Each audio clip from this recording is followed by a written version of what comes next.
welcome. My name is Dwayne France, and I will be the moderator for this webinar presented by the Substance Abuse and Mental Health Services Administration, Problem Gambling Among Service Members and Veterans, Education, Awareness, and Outreach. So some logistical points. You will be able to see and hear our presenters, see the slides, and you will be able to submit questions through the question and answer pod. You will not be able to have access to the chat.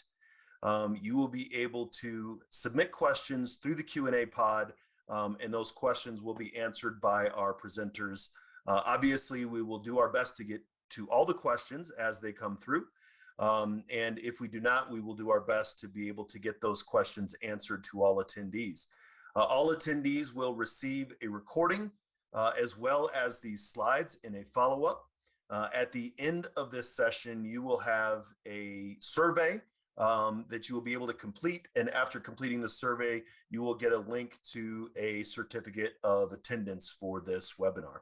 We'll be repeating that throughout the webinar, but we'll go ahead and get started. So once again, my name is Dwayne France. I am the co-director of SAMHSA's SMVF Technical Assistance Center, the Service Members, Veterans, and their Military Families Technical Assistance Center. My background is as a clinical mental health counselor licensed in Colorado, as well as a combat veteran of the United States Army for 22 years. On behalf of SAMHSA, we want to welcome you to this webinar. The views, opinions, and contents expressed in this presentation do not necessarily reflect the views, opinions, or policies of SAMHSA or the Department of Health and Human Services. To give some background between the Service Members, Veterans, and their Families Technical Assistance Center, since 2008, SAMHSA has partnered with states and territories to strengthen behavioral health systems for the military-affiliated population through the SMVF-TA Center, really with the ability to lead efforts to ensure substance use and mental health concerns among all Americans, including SMVF, are well understood. The SMVF-TA Center provides technical support to states, communities, and coalitions in order to strengthen ongoing collaboration among stakeholders, providing a centralized mechanism for information sharing, increase the awareness of and access to resources that strengthen the behavioral health care systems, support the coordinated response of behavioral health needs of SMVF, and encourage cities, states, and territories to implement promising best and evidence-based practices.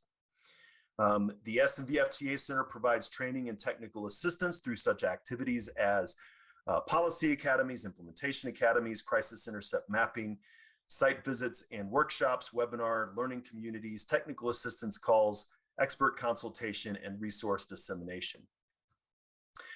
Everyone is coming today to hear about problem gambling in the service member and veteran population.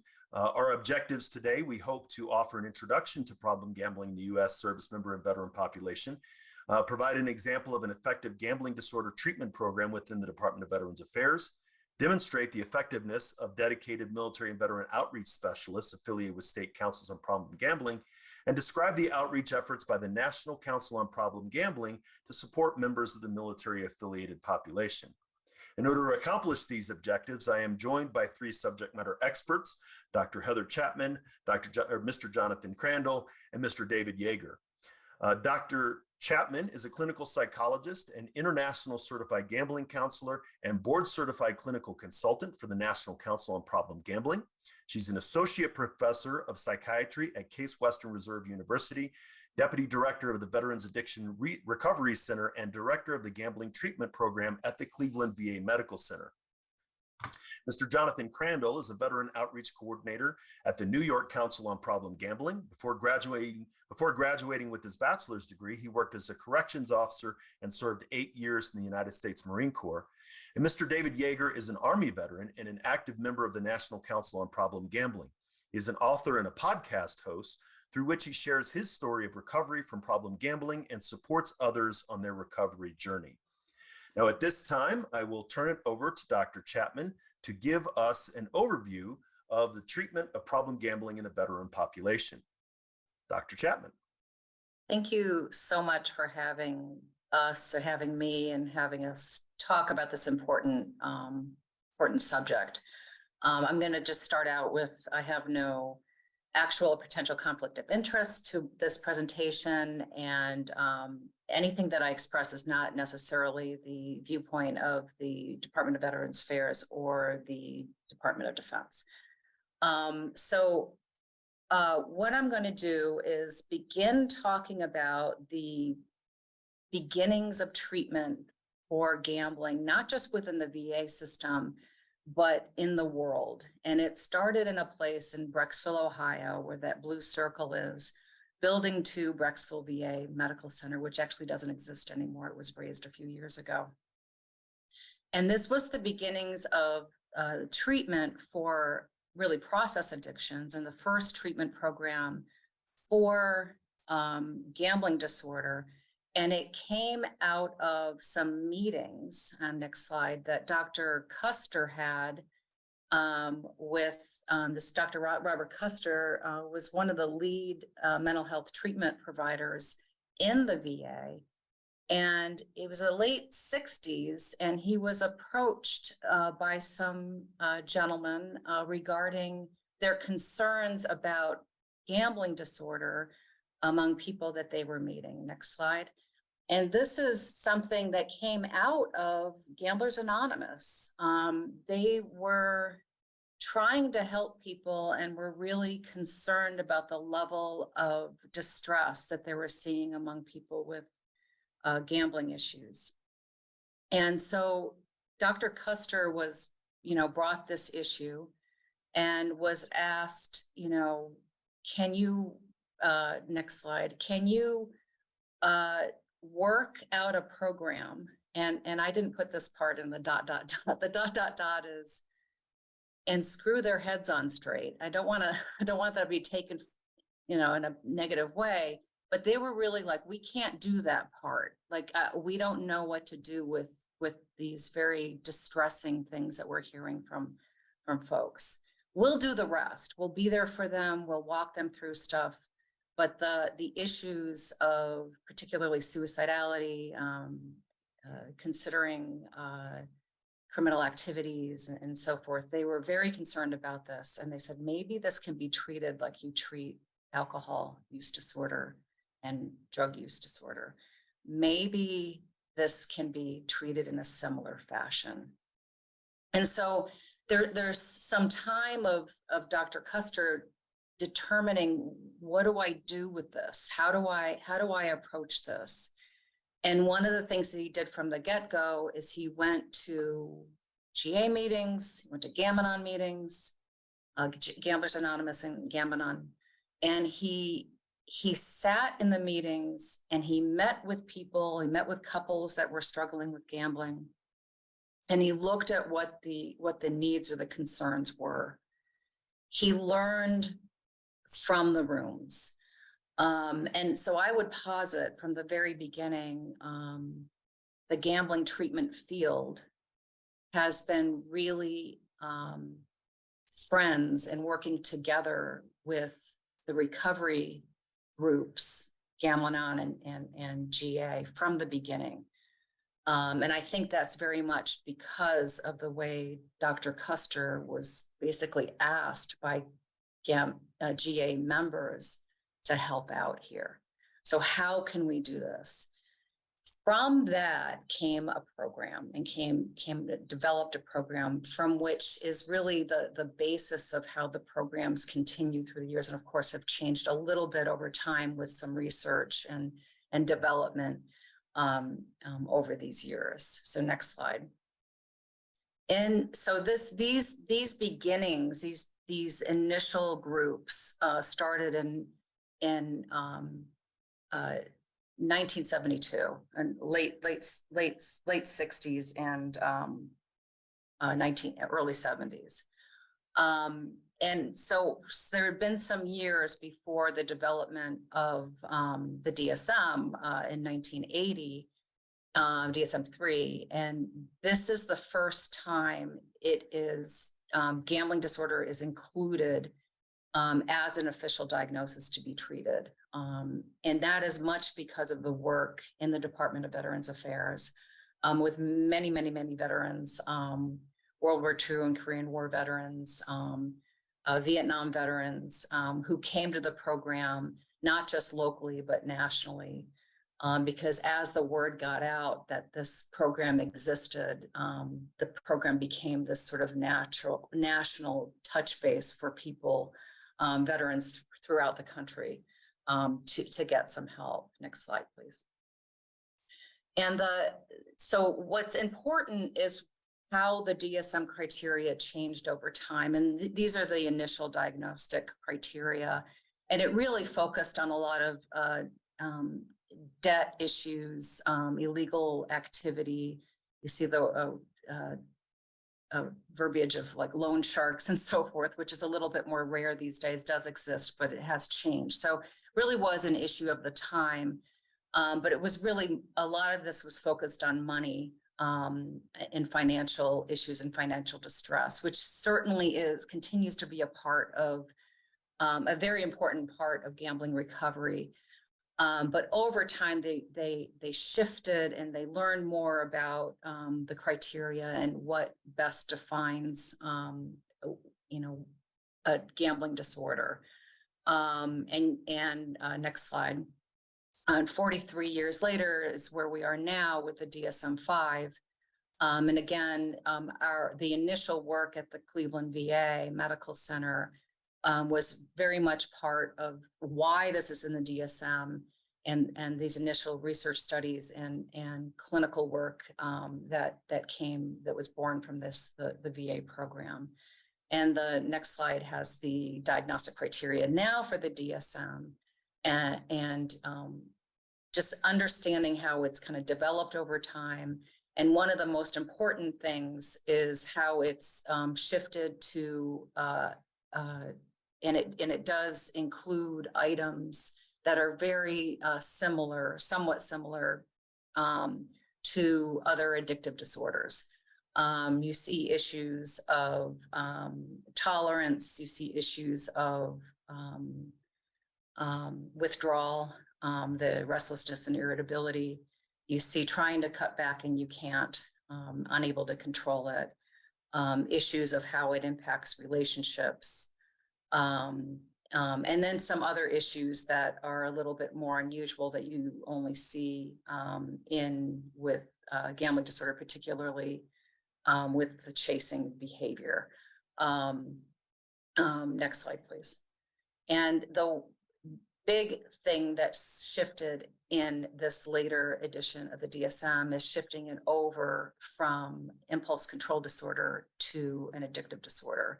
That's a pretty substantial change because that really changed the way that the community and the VA looks and treats gambling and where they put it within the context of the mental health treatment system.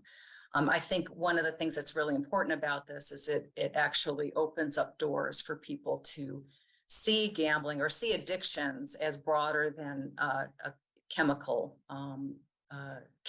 and more in processes or in behaviors. Next slide, please.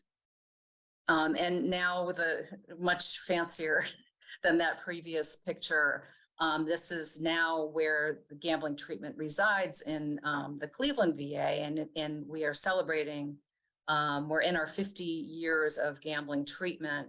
And I would say it's even bigger than that. It's gambling treatment, it's gambling consultation with other professionals, gambling training, and program development. From the years of work and data that we have collected over the years, trying to learn more about, as the yellow book says, the combo book in Gamblers Anonymous, this baffling and insidious disorder. Next slide, please. So one of the things that's really important to recognize is the issue of gambling within the veteran population. Veterans and military members, what we're finding over time, now it's, I guess, a little bit random of how did gambling treatment in the world start in Brecksville, Ohio? Again, GA members came to the program and said, hey, we've got a problem. Cleveland was one of the biggest cities or most populous cities and one of the most populous states when it came to the veteran population for many years. It's gone down over time, but for many years we had a very large population. So they were recognizing that there was an issue there. As we created the program and other programs were beginning to pop up, and even international programs were beginning to develop, looking at the veteran population and gambling, because there was some word on the street that it seems like there's more of a problem in this population. So more and more there's been studies to look at this and to identify, is this true? Is this happening? And what they're finding is a number of different studies that have looked at both here and internationally, that in problem gambling screens, you're seeing higher scores. You're seeing veterans reporting a larger amount of problem gambling behaviors. And you're seeing reports of higher at-risk and problem gambling diagnoses. So more and more we're beginning to identify that there certainly seems to be something going on with this particular population. Next slide, please. So you might ask, why higher? What is it about this population that makes it higher, that makes the development of a gambling problem or the maintenance of a gambling problem higher than the general population? Next slide, please. So there's a number of correlates that we found in the general population, in gambling in general, to be predictive of potentially having gambling problems or having a higher likelihood of gambling problems. Lower ages, being male, being part of ethnic minority groups, being unmarried, proximity to gambling, and available funds. So when you look at these issues, one of the things that you look at is the makeup of the Department of Defense of military population. And by and large, it's a male-oriented or male populated group. And then there's also a lower age. By and large, the age group is younger. So you have people who are younger, male, unmarried, gambling is available, and you have folks that have funds available and not any other responsibilities for those funds. So you've got a prime group to basically nest gambling and start getting gambling going for this group of people. So it's a prime opportunity to sort of develop and habituate gambling with these folks. Next slide, please. So the other piece of this, and it was kind of alluded to a little bit there with the availability, is now clearly gambling is very available these days, and it seems to be more and more available as time goes by. But what we have in the military culture, we've got some other issues going on. So certainly with military culture, there tends to be some pieces of competition within the military culture of this whole teaching of not giving up, of go, go, go, do what you have to do, figure it out, don't give up the ship, of self-reliance, of demonstrating that you can do and you can step up to this.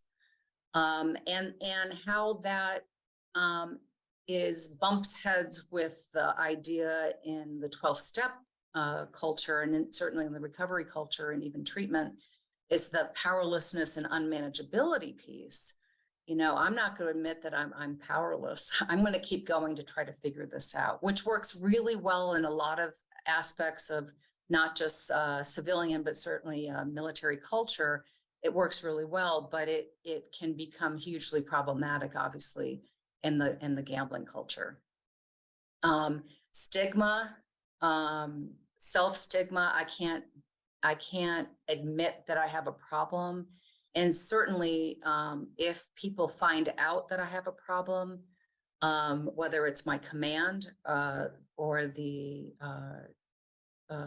the military members that are underneath me that I supervise, how that can be detrimental to my position and my job. So understanding sort of that piece of that, and how that fear of loss of position or being seen as unfit or ill can be a interference in getting care that's necessary. Next slide, please. And then co-occurring psychiatric issues, and we've had a lot of focus over the number of years, last 10 years or so, on suicidality, the high levels of suicidality among military populations and what that looks like, but also issues of substance use and trauma, and what we're seeing with gambling disorders, seeing an overlap of that as well. And one of the things that to recognize with gambling is, it's clearly very available in the military and in the general culture. For years, there's been some research studies looking at availability of gambling, and the military culture was by and large much more likely to gamble online. Now that online gambling is more available, it'll be interesting to see how that shifts, or if that shifts at all within the civilian culture compared to the military culture. But that this availability of this thing, gambling, that's a hyper stimulus that can really take someone away from the stresses or difficulties that they're struggling with, and pull them into the space where it feels better, has been something that we've been looking at and studying, because these are the issues that, these are the co-occurrence that we're seeing as creating more of an issue of treatment resistance or difficulty getting through the treatment program. Next slide, please. And so the treatment focus, by and large, has to be on the gambling cognitions, what we call the irrationalities that people will have regarding gambling. And these aren't unusual to have. A lot of people will go through periods of life where they feel lucky, where they feel capable of their gambling. They feel like they have a particular skill. But people with gambling disorder will by and large be have much higher levels of these cognitions, and they hold on tighter. And what we're seeing with the military population, particularly with military population who have a history of trauma, or combat trauma, or military sexual trauma, we see a larger amount of these cognitions that are more intractable. We also work on motivation for change. One of the things I got interested in pretty early in my training for working with gambling is training on motivational interviewing, because there's a lot that's done in the gambling field to motivate people toward gambling, and trying to work alongside of that, or maybe even against it, to kind of recognize what are the motivations for the other side of it. There's lots of motivations to gamble. What are the motivations to kind of step away, and looking at issues like value clarification, healthy recreation, and how do you build resilience and strength. And that really encapsulates some of the things that you see within the military culture, and how do you kind of come alongside of that and work with the military culture in order to get some of this, to bolster up this treatment focus. Next slide, please. And some of the research that we've seen is we worked on is looking at irrational cognitions and PTSD, like I said earlier. And one of the things that we found that was super interesting and a little surprising was that people with PTSD and gambling had higher irrational cognitions across the board. It wasn't just gambling's going to make me feel better, but people felt lucky. They felt like a capacity to interpret things that were not necessarily real within the context of gambling, that they could predict things, that they weren't able to stop the gambling. So both groups had these cognitions, but the people with PTSD had a higher level. So you see that the way that they're interpreting the world gets shifted. And as such, it's something to, one, helps us explain why so many people with trauma have a higher level of a propensity to gamble, but two, gives us a focus of treatment, something to look at and work with. Next slide, please. And again, looking at some of the gambling situations from the inventory gambling situations, we found that people with PTSD were more likely to gamble for negative emotions, conflict with others, social pressure, winning and chasing and urges and temptation. So one of the things that we've done over the years in the gambling treatment program in Cleveland is utilize some testing to focus program, to individualize it, to look at how is this interacting with your day-to-day life, and how does it fit in? You know, what is the function that it's playing in your life? And not doing like a one-size-fits-all program. Next slide, please. And again, wondering like, what is motivating this behavior? And this is another study that we did with PTSD, looking at gambling motives, finding that people with PTSD were more likely to gamble for coping than for others. So really recognizing the importance of coping skills and improving coping skills. Next slide, please. So again, interventions are cognitive behavioral interventions, all the iterations of those, behavioral activation, really getting people going. I'm a real believer in walking. sounds like something small, but it's really important to get people going. Using motivational interviewing and motivational enhancement, mindfulness-based therapies. We're one of the first programs because of Dr. Lori Rugel bringing mindfulness-based interventions over 20 years ago into the Cleveland program. Recreational therapy, spiritual wellness and interventions, and then financial management and money protection, all as being incorporated into the program as a part of our evidence-based treatment. Next slide, please. And again, a recommendation is screening. You don't know what you don't know. And so screening and asking the question, both in the military and veteran populations, increasing access for problem gambling education. How do you keep your gambling safe? Increasing competency for military culture. I think it's really important for people in the civilian world to understand military culture more, to better address the needs for people coming in from the military and previously or currently in the military. Addressing access, looking at your own programs and how gambling is very accessible within your own program or in your own community. Asking questions about what people have on their cell phones, their so-called smartphones, who's smarter, the phone or us. Financial wellness, and then really understanding access to care. It might be the Cleveland VA Medical Center, it might be various addiction programs throughout the United States, asking for help within an addiction program and let them help you get some access. And then connecting with the programs, the civilian programs, that we're going to be talking about as we're going on with this webinar today. So thank you so much. I appreciate being here, and I'll wait for questions at the end.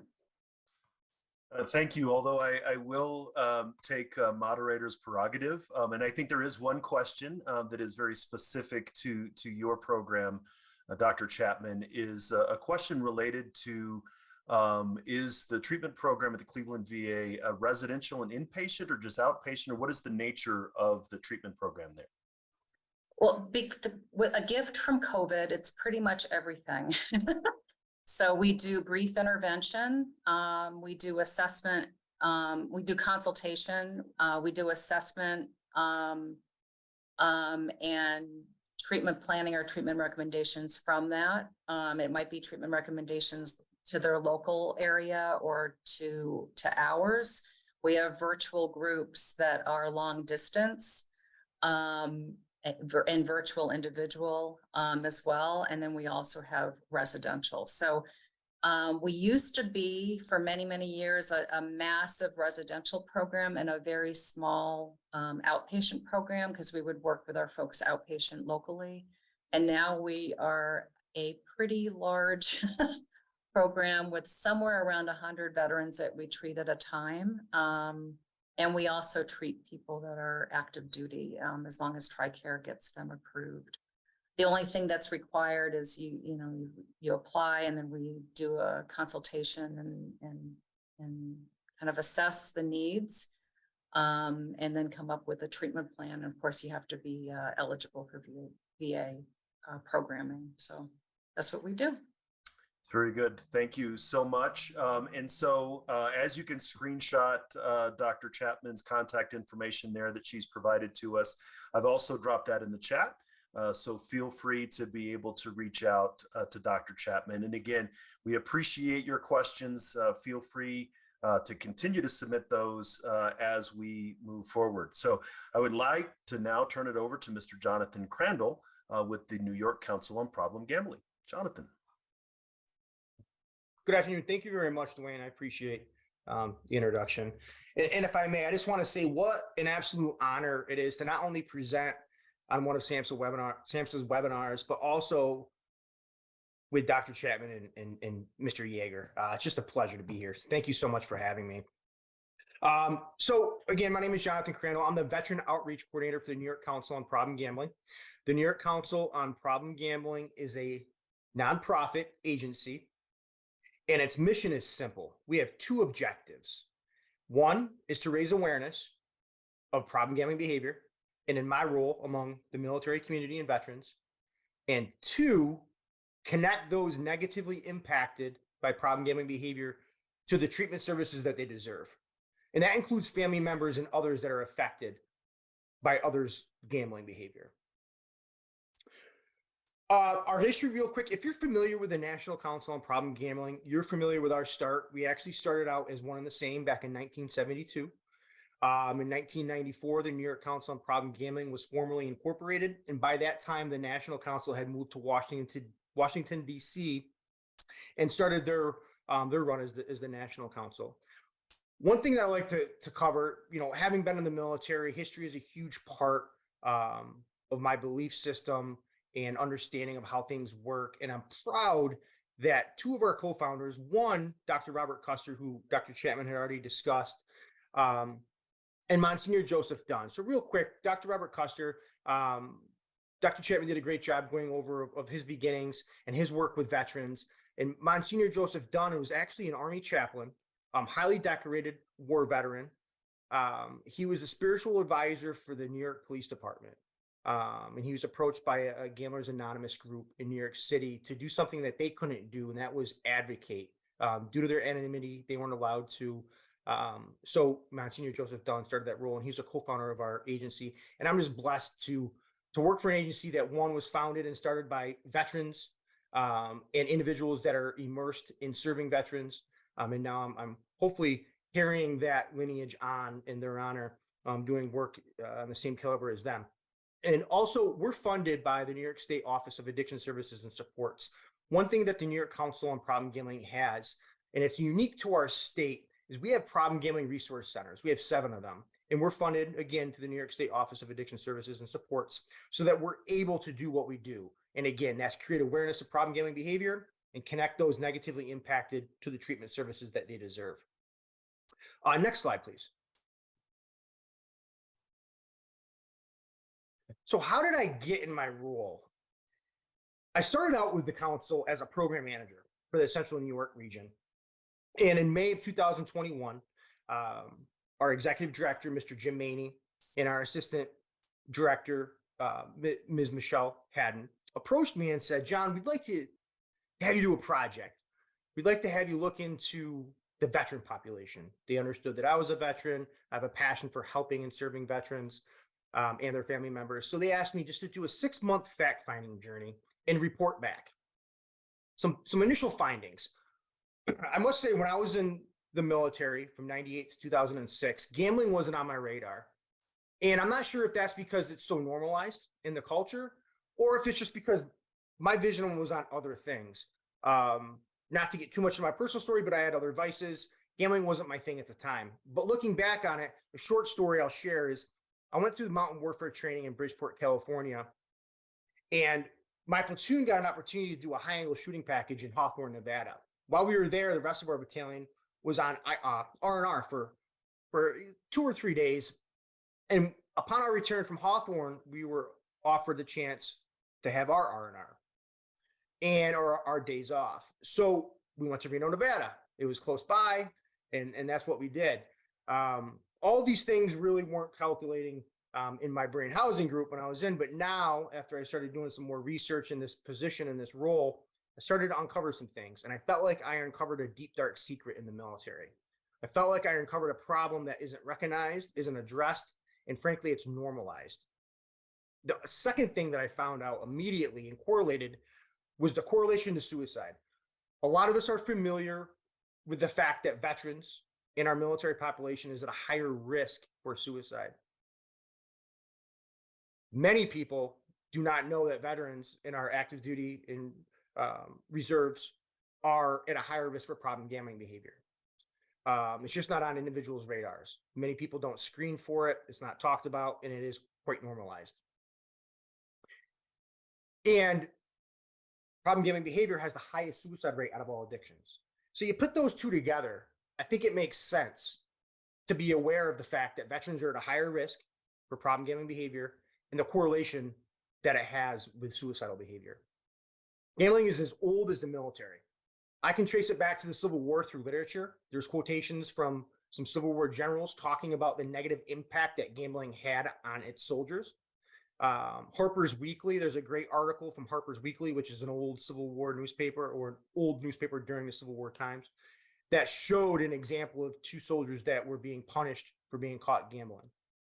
But the gist of that article that I find not amusing but concerning is at the end it says that it's really not worth punishing soldiers because gambling occurs amongst all the ranks, high and low, officers, enlisted, so on and so forth. The other interesting fact I found was George Washington was quoted as correlating gambling and suicide with soldiers. To me, that's concerning because if we made that connection all the way back to the Civil War in 2023, we're now talking about it again, and we're now bringing people up to speed on the fact that problem gambling behavior is a risk for suicide among veterans is concerning to me. Awareness is low. I learned quickly that I have to begin at the community level. I don't have the power in my role to make changes at the top. There are some government reports out there that discuss gambling within the military and some of the challenges. A lot of it has to do with under-screening, therefore there's under-reporting. A lot of it has to do with not recognizing it as an addiction. We have to begin at the community level, and I chose to begin at the transition level. When veterans are transitioning, we know that they're at higher risk for various things due to that transition, and gambling is one of them. Stigma is severe. Another thing I found out, and a lot of it is internal stigma. If somebody has a security clearance, where do they turn? They're running the risk of losing that security clearance. How do they tell their families when they're on a fixed income or lower income due to military service and one income household that they lost their money? There's a lot of issues and things that will come up, and I'm sure later on in this webinar you'll hear a great story on some of that stigma and how it plays out. And treatment is limited. We have a phenomenal program, as Dr. Chapman had explained. It's 50 years old. We're coming up on that. It's the longest gambling treatment program in the nation, and it's for veterans. The New York Council on Problem Gambling. Again, I'm blessed to have the individuals, the leaders that I work for, to give me the autonomy to do what I do. And with our problem gambling resource centers, we identified clinicians that, one, are veterans themselves or have experience working with veterans. And those clinicians that either aren't veterans or don't have experience that wish to serve veterans struggling with problem gambling, I put together a nice class on military culture to bring them up to speed on how to talk with veterans and how to address some of the things that Dr. Chapman does on a daily basis. Next slide, please. So at the end of those 6 months, Mr. Maney, Ms. Haddon approached me and said, "What do we do? What'd you find?" And I said, frankly, it'd be a disservice to stop what we're doing. Like I said, I felt like we uncovered a deep, dark secret. Awareness was very low. We had to drive on. We had to continue this initiative. So fortunate for me and fortunately for the agency and fortunately for the population, now this is a full-time position for myself and this is what I do. And I started out just creating awareness and starting conversations. First thing I did is I reached out and looked at all the research that's available. And I'll be honest with you, across the board of problem gambling behavior, there's not much research out there. It's even more limited when you start to look at special populations like the veteran population. But there are some key researchers out there that I'd like to share with you. Dr. Shane Krause of UNLV, Dr. Stephen Shirk of the VA, Dr. Heather Chapman, Dr. Josh Grubbs, Dr. Leah Nauer of Rutgers, all phenomenal researchers with an immense amount of research out there on this topic. And they all responded to me. You know, when I first started going through this research, I felt kind of starstruck. I'm like, wow, these are the top researchers.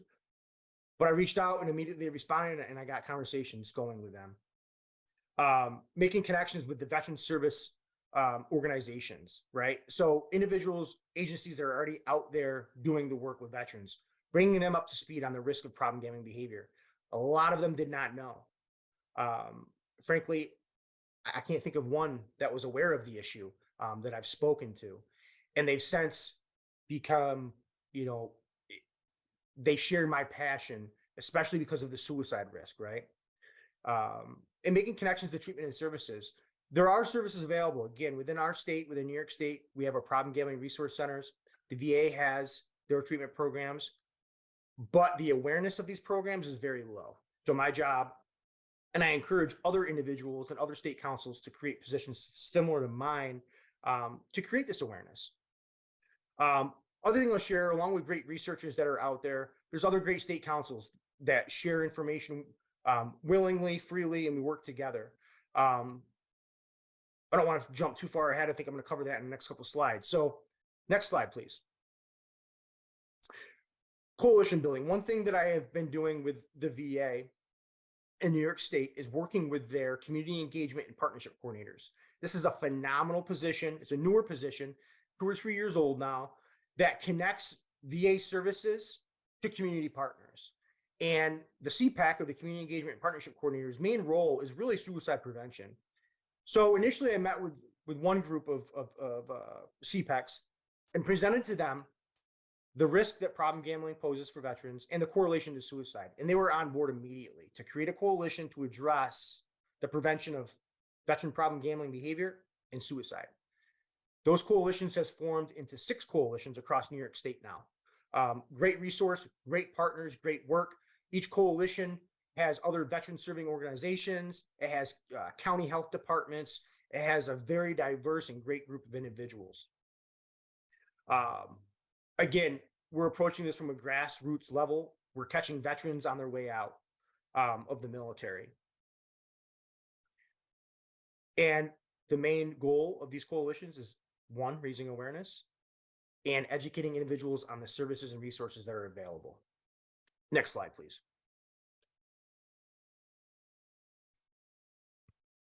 Education, some trainings that I've put together with the help of those great researchers that are out there and other pioneers in the field, is essentially a problem gambling 101, problem gambling among veterans, among the military population. A training on that correlation between problem gambling and suicide and how that looks with the military population. And then problem gambling and military culture. This is huge. I feel like military culture plays a very large piece in problem gambling behavior. The boredom, the loneliness, the negative emotions that individuals are looking to cope with, the availability, the accessibility, the normalization. And again, share research. Dr. Chapman had mentioned, with other recovery groups, building great partnerships and relationships and sharing information, not safekeeping it, sharing it with everybody, encouraging individuals that do research to look into this subject matter of problem gambling among veterans. Next slide, please. So outreach, some of the things that I do, I try to attend as many tabling opportunities as I can throughout New York State. Whenever I'm asked to speak, I say yes. If it's 1 person or 1,000, I want everyone to hear and be aware of the risk that problem gambling poses for veterans, and resource sharing. I've had the opportunity and the privilege to present at various conferences along the Northeast. One that is highlighted that I just want to bring to everyone's attention, it's my shameless plug, is our conference coming up November 14th and 15th at Syracuse University. It'll be at the National Veterans Resource Center, and the topic will be the hidden war, problem gambling behavior and mental health concerns among veterans. One thing that Dr. Chapman discussed is problem gambling among veterans co-occurs with many other conditions, whether it be post-traumatic stress, military sexual trauma, depression, substance use disorder, intimate partner violence. So all these topics hopefully will be represented and discussed at this conference. Next slide, please. So treatment. If you're in New York State, you can look up the New York Problem Gambling, the New York Council on Problem Gambling at nyproblemgamblinghelp.org. Again, we have problem gambling resource centers that have a clinical network of licensed clinical social workers, licensed mental health counselors, licensed marriage and family therapists that will work with individuals one-on-one for their problem gambling behavior. New York State, through OASIS, the Office of Addiction Services and Supports, also has outpatient settings that treat problem gambling that we can refer to. And we also refer to Dr. Chapman's program. Also, I want to mention there are some VAs in New York State that are doing a phenomenal job of screening for problem gambling and connecting those veterans that struggle with problem gambling to treatment. Dr. Waite, who is a psychiatrist in the Albany VA, has been doing great work there. I just want to showcase some of the groups that are up in going in New York State. Next slide, please. Looking ahead, bracing for impact. I don't want to be doom and gloom and say that there's another epidemic coming, but that's what I see. With the accessibility, with the rapid expansion of gambling, it's going to be hard to keep a pulse on. When I was in the military, when I was in the Marine Corps, when I was out in the field and our operations were done, training exercise, and I was waiting for transportation back, if I didn't bring a book with me, I was stuck talking to my buddy. Now everybody has cell phones and everybody can bet on cell phones. And it's no longer a cash transaction. Individuals can use their credit cards. They can use money applications like PayPal. There's a whole variety of ways that individuals can place bets. There's new technology coming out, such as micro betting, where individuals can place smaller bets, but in greater frequency. For example, betting on what the next pitch is going to be in a baseball game, not just the outcome of the game. First responders. This is one area that I really want to branch out to. A lot of veterans fill these roles as first responders, emergency medical service technicians, or firemen, or police officers. The cultures are very similar. They face some of the same traumatic conditions that veterans have, and they're looking for similar ways to cope, and gambling is one of them. What we need more of is we need more outreach. We need more state agencies developing positions similar to mine to outreach to veterans. We need further awareness. We need more research. If you know anything about funding is based on data, right? And without the proper data, it's hard to secure the funding that we need to move forward. Next slide, please. And there's my contact information, and I will turn it back over to Mr. France. Thank you very much, John. And we're going to drop your contact information in the chat as well. And so lots of great questions. And I think that, again, those of us with military experience can absolutely recognize I, as a first-term service member, as a mid-level leader with my peers, and then as a senior leader in the Army, I saw this throughout my military career. And so now I'd like to be able to pass it over to Mr. Dave Yeager to be able to give some insight into his own experiences and where now there's been some questions about peer support. We will get to those questions, but Dave is definitely someone who believes in the power of peer support to support those in recovery. So Dave, please. Thank you. Very much appreciate it, Dwayne. Appreciate the opportunity to be here. So a little bit about me, first of all, is that I do have a bachelor's in human services and also am halfway through and working towards a master's in social work. But what makes me a subject matter expert in this area is, as an 11-year veteran of the United States Army, I'm also in recovery for a gambling addiction. I actually fell into that addiction while I was stationed in the Republic of Korea. It was right after 9/11. Many people aren't aware of this, but on overseas bases, there are over 3,000 slot machines available on overseas bases. And when I got to Korea, I had left home. I was in my first marriage with 2 young children under the age of 5. 9/11 had just occurred a month and a half before I got on the plane to Korea. It was a very stressful time for me. I'm also I live with childhood post-traumatic stress. So there were a lot of things happening when I got on that plane and I arrived in Korea. I got into Osan Air Base, got onto a bus and driven to Yongsan, which is in Seoul, a couple hours away, put into a hotel for the night, which was a very, very nice hotel. Was tired but not ready to sleep, so I got something to eat and I was walking around the facility, and lo and behold, I happened to notice there was a casino style game room right there on the base. And I am from Pennsylvania. That's my home. I'm a couple hours from Atlantic City. When I was younger, I used to gamble there. Never really had an issue with it, so I thought, okay, I'll take some money out.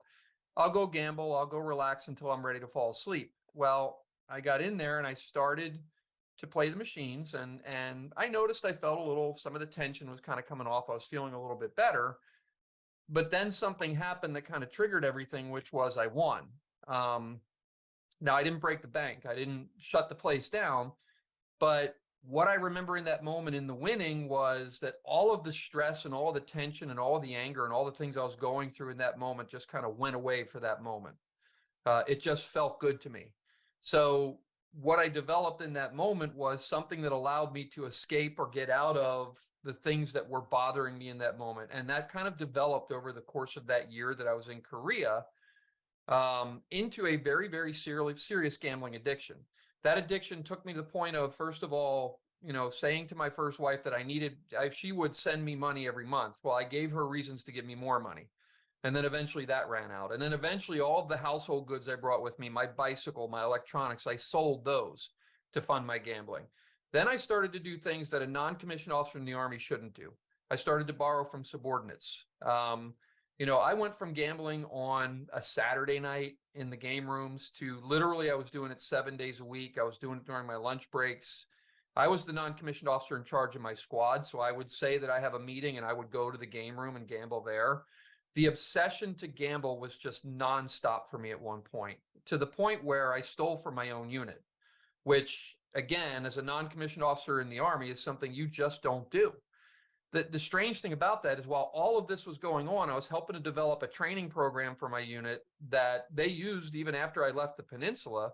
I was bringing my soldiers along. I earned the Expert Field Medical Badge, which, if you know anything about that badge in the Army, it's very, very difficult to earn. So these two things were kind of sitting side by side, which is one of the reasons that I kind of call this like a Jekyll and Hyde addiction, because we can be living these lives of doing very good things and having children and interacting and doing all these things, while on the other side, there's just this obsessive need to feed this addiction to gamble. So this went on through that entire year, and then went on for several years after that. That my gambling took me to getting divorced from my first wife. Through my gambling, I lost contact with my children for 2 years. I was eventually, while I was in Korea, I got disciplined, but I got reduced by 1 rank and sent to my next unit. Eventually, it all welled back up again to the point where I eventually got let out of the Army.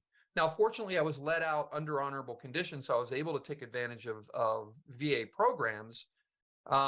But again, through the whole process, the one thing that kind of concerned me through all that, as I look back, is that, my commanders and everybody would say to me, we're going to give you the opportunity to go get the help you need. The problem is nobody knew what that help was. I don't know that I remember anybody through that whole experience using the word gambling to me. Now, I think it's more prevalent and more in conversations than it used to be, but I think it still has a long way to go as far as understanding what exactly this addiction is for us as military service members struggling with the addiction. how do we approach it? What do we do with it? And, how do we treat it? So that's kind of the very, very short version of my story. The bottom line is I'm in a much, much better place now. I'm actually have a book coming out. It's supposed to be coming out in July. It's called Fall In, A Veteran with a Gambling Addiction. I host a podcast called Fall In, the Problem Gambling Podcast for military and service members and veterans, where I bring on clinicians, I bring on advocates. But I got to be honest, probably my most important guests that I bring on are the men and women who suffered through this addiction that are in recovery, to help share our stories and let people know that there's hope out there. And I'm also a member of the military committee for the National Council on Problem Gambling, which leads me into kind of the crux of what I want to talk about right now. If you could go to the next slide, please. Which is a few years ago, the National Council on Problem Gambling saw the need to kind of expand their website to raise awareness around military service members, veterans, and problem gambling. The result of that was Operation Responsible Gambling was created. Its primary purpose is to increase awareness about gambling addiction and problems for military service members, for people like me. Their loved ones, which is a very, very important piece of this, because I was not the only one impacted by my addiction. It impacted my entire family, and it impacted my unit. It impacted the readiness of my unit.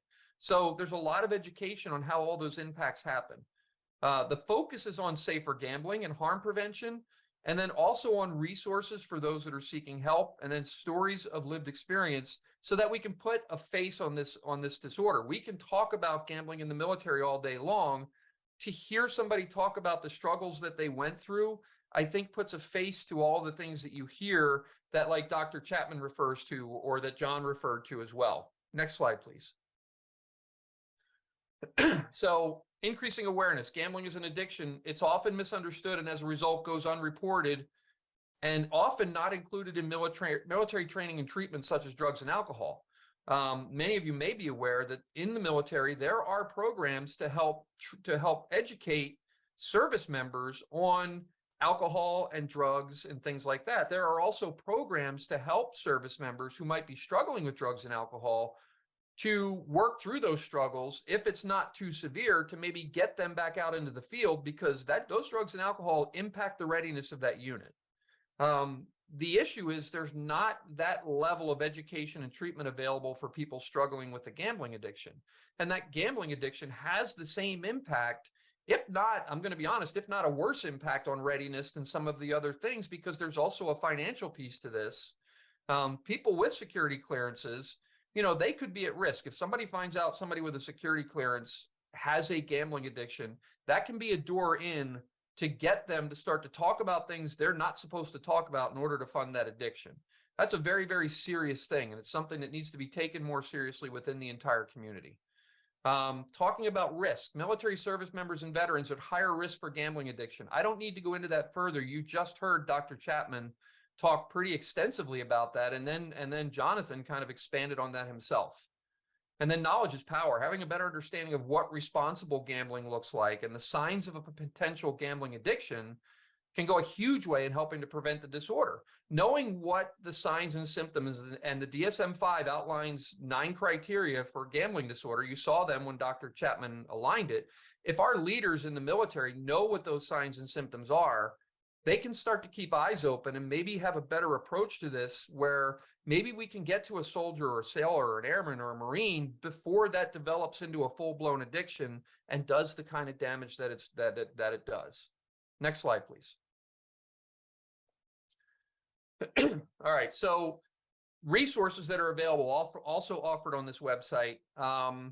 It has a frequently asked questions section, and I would encourage you, if you go onto the website, to look into those frequently asked questions, because it fills in some of those knowledge gaps. The other thing I want to talk about is this is 2023. You're seeing a lot of things out there, from Reddit to YouTube to podcasts in particular, that, and there are several podcasts out there that talk about gambling addiction. You're going to hear stories. My own podcast, which I have the link to, is on there. Brings on people to talk about their addiction and how it impacted them and what it did to them. And it just fills in some of those gaps to say, okay, is this really an addiction? And then as you hear these stories and you hear these people talking, you start to get the sense and realize well, yeah, this is an addiction. This is something we need to take more seriously. So I would encourage, and there's several other podcasts on there that talk about gambling addiction in general that are very, very good podcasts to look into. Excuse me, there's a self-assessment quiz. If somebody in the military or a veteran goes on to this site, they can go in and take this quiz and start to better understand, is this something I maybe need to take a more serious look at? Or am I okay for now and I at least need to step into making sure I'm gambling responsibly? And then also a listing of state-based affiliate programs and council links, much like Jonathan talked about with the New York Council, and I agree with him wholeheartedly.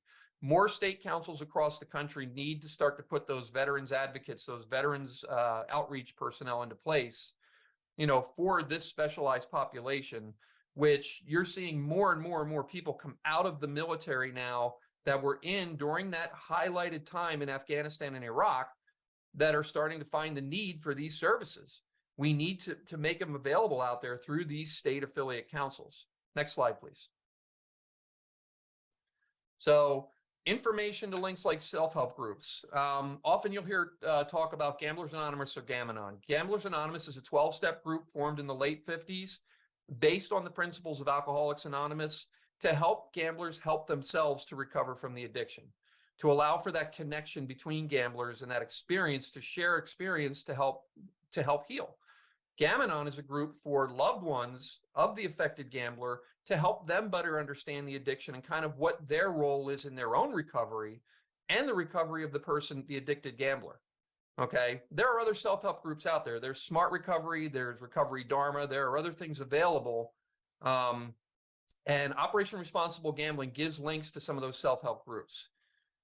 There is information about private counseling and counselors. There's access to the loved ones guide. And again, the families are impacted so heavily by the affected gambler. You get a gambler from the military who's also dealing with post-traumatic stress. A lot of times it's hard enough for that family to understand what that soldier, sailor, Marine is going through with PTSD. Now you add a gambling addiction in there and it becomes baffling to not understand why this person is not the person he or she was before they left. And then information about VA resources and treatments that are available are also available on the site. Next slide, please. On this site as well, you're going to see a couple of short stories. And one of those you might recognize the guy on the right, that is me. I did this a few years ago. These are not live links, so you won't be able to play them from this. But if you go onto the site, you'll be able to hear Rodney's story and you'll be able to hear my story in more detail, because they give a firsthand look again into this disorder. Next slide, please. So just to kind of sum it all up, encapsulate it, problem gambling, disorder gambling impact military service members at a higher rate. You just heard that talked about multiple times. OPRG, as we call it, Operation Responsible Gambling. It's offered by the National Council. It offers where service members, veterans, families, and other people, whoever wants to know more, can have access to education and resources to help understand, prevent, and treat the addiction. The site's not static, it's fluid. I'm part of the military committee with the National Council on Problem Gambling, and we are constantly talking about things that we can do to improve and expand this site to make it more accessible, to provide better information, to provide better resources, and to make, so that everybody can get as much out of this as they possibly can. Next slide, please. And there is my information as well. And with that, I'm going to say thank you once again and turn it back over to Mr. France. Thank you, Dave, both for your presentation and, as we often know, for being able to tell the very real stories of those in recovery, because that's often where a lot of the value is. So now I will ask each of our panelists to come back on camera so we can have some conversations a little bit more about some questions that have come through.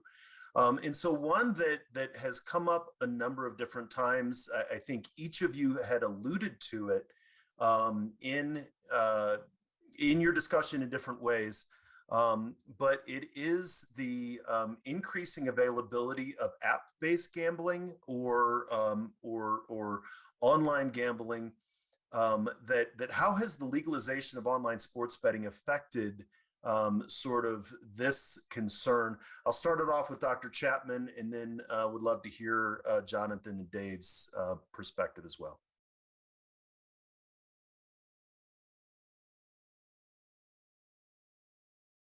So I mean, this is something, I've had a weird,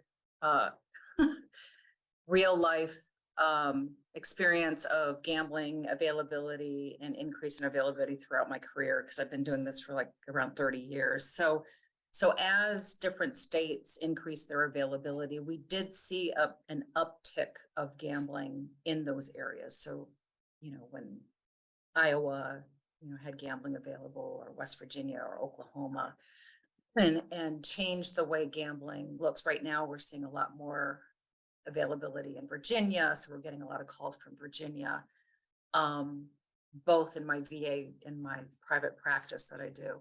So looking at that, I think is really important.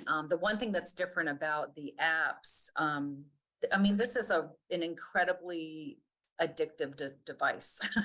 It's very available. It's pretty. It's got lots of colors. So it does a lot of things cognitively, neurobiologically, say, even in the way that addiction works. So there's ease of access. You have it on your phone. You can gamble at any time of the day.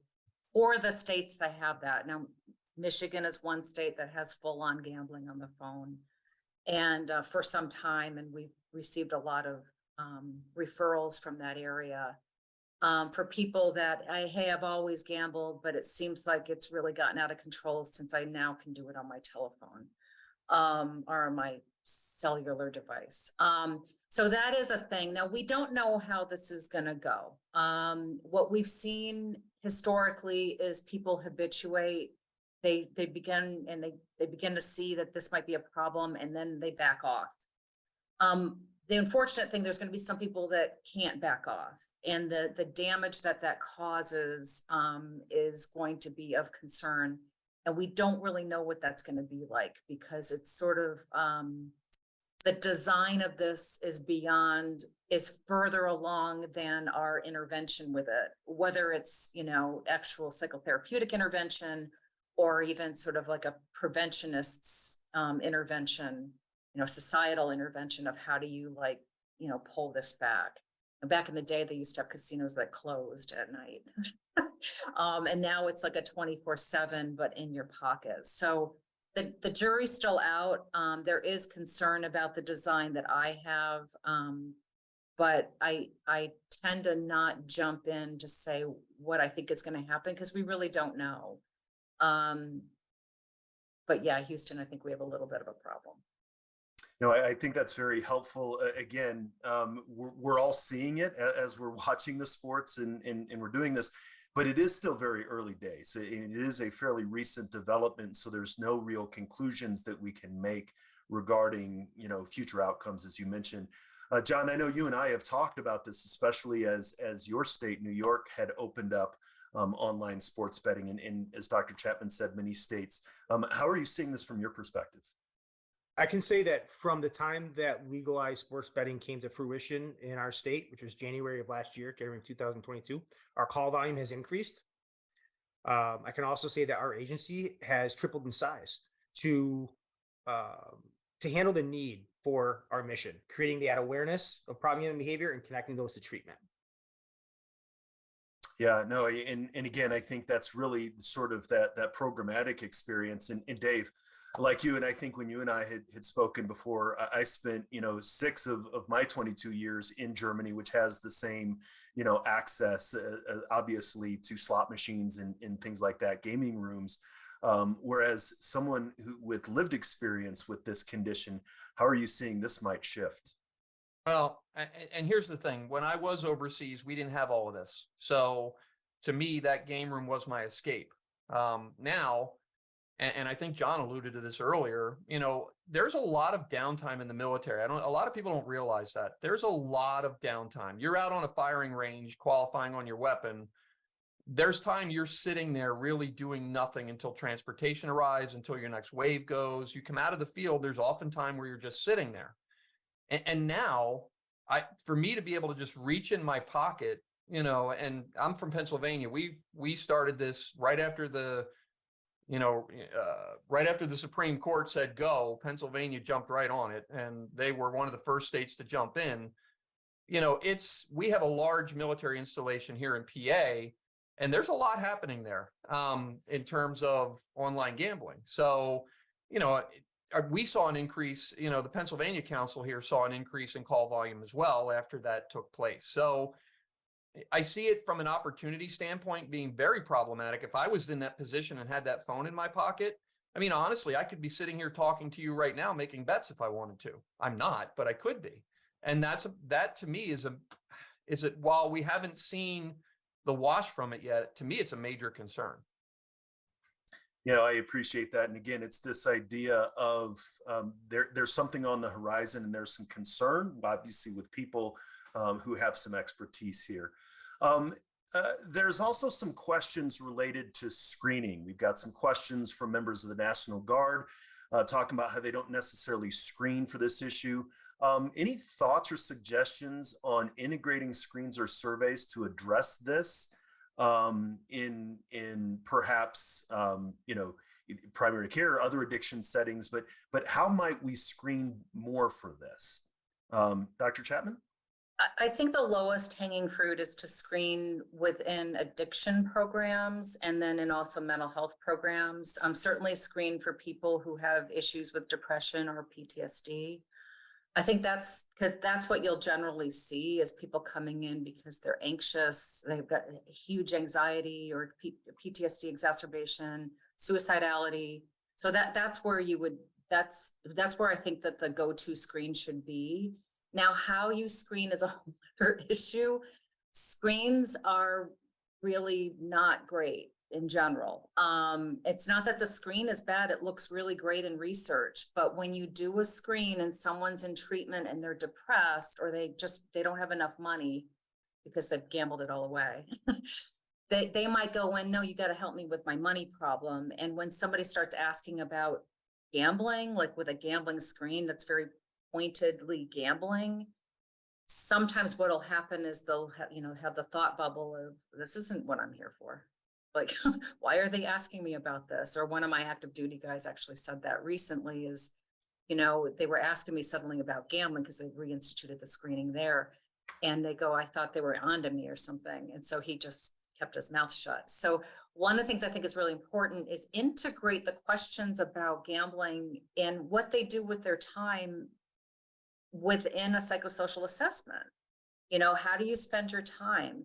And, honestly, whether it's gambling or watching, it's not as damaging, but not watching too much Netflix. We want to know what people are doing with their time. Are you sitting and eating a lot of ice cream and watching TV 18 hours a day, or gaming 18 hours a day, or gambling 18 hours a day? You want to just ask questions about what they do with their time and kind of thinking about it really outside of that kind of like a nice tidy screen, because sometimes the tidy screens aren't that helpful.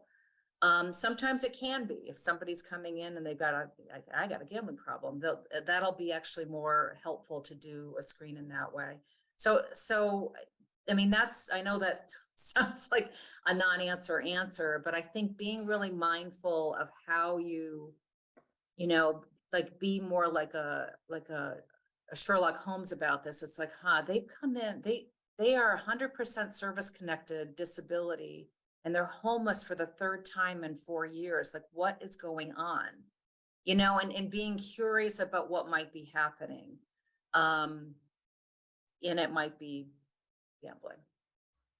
Hope that answers the question.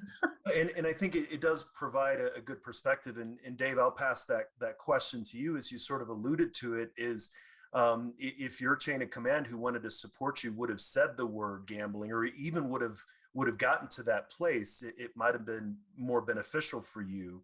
And so less screening, but more inquiry, perhaps.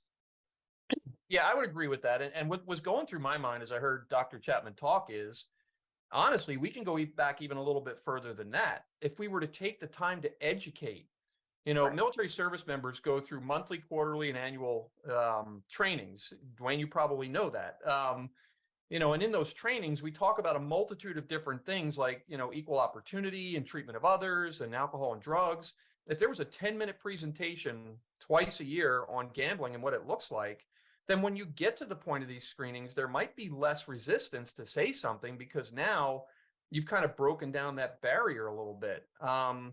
I knew nothing about gambling. I didn't know it was an addiction when I fell into it. You know, had there been something on the walls of those, you know, of those game rooms that I went in and it says, hey, gambling is an addiction, here's what it looks like. You know, maybe I would have thought twice. I don't know. And you're absolutely right. Had somebody used the word gambling with me and started to approach it that way, it might have made me feel better about where I was, because I was as lost probably as they were. And so, John, the New York Council on Problem Gambling, yours is very much a resource that people reach out to. But your thoughts related to how community members or organizations, or even military groups like the National Guard could sort of uncover this problem in their population. Yeah, absolutely. Just to build off of great comments by Dr. Chapman and Dave. First thing is defining what gambling is, right? Making people understand that gambling is risking something of value, which is typically money, and a chance of winning a reward. Reason being is there's some individuals that don't view lottery tickets as gambling. They don't view betting on horses as gambling. They don't view, so having those conversations of what gambling is and opening their eyes to the fact that, gambling is encompassed by a lot of activities. And next is talking to different clinicians. Some are comfortable asking gambling related questions for reasons of not understanding gambling, whether it be the lingo, the terms, or the behavior. And one resource I'll share, and I'll put it in the chat box, Dr. Leonauer at Rutgers has a phenomenal screening assessment that breaks it down in layman terms. So that's a great starting point. Yeah, no, I appreciate that. And I think that then also is another, actually a couple sets of questions is related to correlations with other conditions. Dr. Chapman, you mentioned, homelessness or financial instability. One question is someone who's a veteran justice specialist asking about the correlation between gambling and problems with the law. We, in veteran courts and things like that. And often we hear, veterans will reach out for support when they hit rock bottom. The idea of whether it's problem with the criminal justice system, homelessness, relationship issues, what are some ways that you recommend motivating veterans to reach out for help before some of those conditions might exist, rather than waiting until the rock bottom has been hit? I always find the definition of rock bottom interesting, because there's always a bottom to the bottom. If There is. It's more of a series of cliffs. So one person's rock bottom is another person's beginning. I think the biggest thing is helping people be curious about their gambling. I do think it's really important. I really appreciate the wisdom of SBIRT, screening, brief intervention, and referral to treatment, for whether it's primary care or the primary mental health practitioner, to work with the person first a little bit to increase desire for change or curiosity. Like, spend a few minutes talking about it at the beginning of a session or during the session at some point before they're brought to a gambling specialist. Because, we're kind of a bummer sometimes. It's like, oh my God, I must really have a problem. I'm going to that lady, so it's really kind of pacing it, or being within the same pace of the person that you're working with. And just because you're not a gambling specialist doesn't mean you can't have a conversation about it. So helping people think about it on an ongoing basis. I really like, there's a screening called the GSAS, the Gambling Symptom Assessment Scale, which helps people sort of like think about gambling, like, how is it impacting me and how often do I have urges about it and thoughts about it? When we use that on a weekly basis, it's like, the blood pressure of gambling, like what's happening with it. And then I think being available, like, one of the questions was availability for mental health treatment. We see people almost immediately. So it's within a few days of someone's call or referral that I make that initial phone call. The initial phone call might be not super long, but then we do the initial, then longer assessment within that week. I think, again, right sizing it, and the last thing is to make sure that people are aware that there's hope. And I think that's where John and Dave come in, and where this podcast stuff this is awesome because people can go online and see, oh, me too, and that fits for me. And that can be helpful for me, or any of the Facebook groups. There's lots of different hopes, so you don't feel so alone. That's one of the biggest problems, is that feeling alone. We want to help people not feel so alone. Long answer. And I think in a necessary one. John, from your perspective, how to motivate service members or veterans to reach out for help? I can't say much more than what Dr. Chapman said. Offer the resources. I think, the Dave's podcast is a great start. I think that shows service members, one, that they're not alone, because I've heard that multiple times where a service member comes to treatment and they feel alone. They feel like they're the only ones, and they're not. And just gauging their motivation for change. Yeah, I appreciate that. And Dave, there's been some questions related to peer support, which obviously is one of the reasons why we wanted to have your perspective on this webinar. But your thoughts from a peer and someone with lived experience on how to motivate someone to reach out? Yeah, everything that Dr. Chapman and John said is spot on. I can remember a time in my own addiction where I thought nobody could ever possibly understand what I'm going through. And I think the biggest way to get people to reach out is to get them to understand they are not alone. It's, and we do that through education. We do it through podcasting. We do it through, it's called, I've heard it called recovering out loud. That's what I choose to do. I'm not afraid of my own recovery, and I'm not afraid to share it, because if one thing that I say can help one person out there to say, okay, maybe there is hope for me, then I'm doing what I'm supposed to do. For the person that's in it, for the person that's kind of, struggling with it and unsure what to do with it, I don't know what the answers are to that, other than ask questions until you get the answers you want. Keep reaching out. I did that when I was struggling, before I finally found, and I went through the gambling treatment program in Cleveland. Before I finally found that program, I would go to my local VA and we would do, different things there, and we'd talk about different things, but I never once felt like somebody was connecting with me. I needed somebody to connect with what I was going through. And the minute I stepped into, and I went to Brecksville before it was torn down. The minute I got to building 2 at Brecksville and walked in there and somebody started talking to me, immediately I felt like somebody got it. That connection to people. I can't stress enough the self-help groups, because the minute you sit down in a self-help group, and I remember my first Gamblers Anonymous meeting, I was extremely resistant. I'm like, I'm not going into this. This is a cult. We're going to talk about God, and I'm going to be done with this and done. Well, I sat down, and the first person that got up and started to tell their story, immediately I was like, how do they know me? How did they figure me out? And then what I started to realize is I'm not alone. I'm not the only person who's had these feelings. I'm not the only person who's felt like this. So getting that person in front of other people who get it, I think, is critical. That's really the number one finding in recovery, is that relationship. It's the freedom from the addiction comes from the relationships that come out of that. And it's just over and over again, whether it's it doesn't matter what kind of therapy I dole out.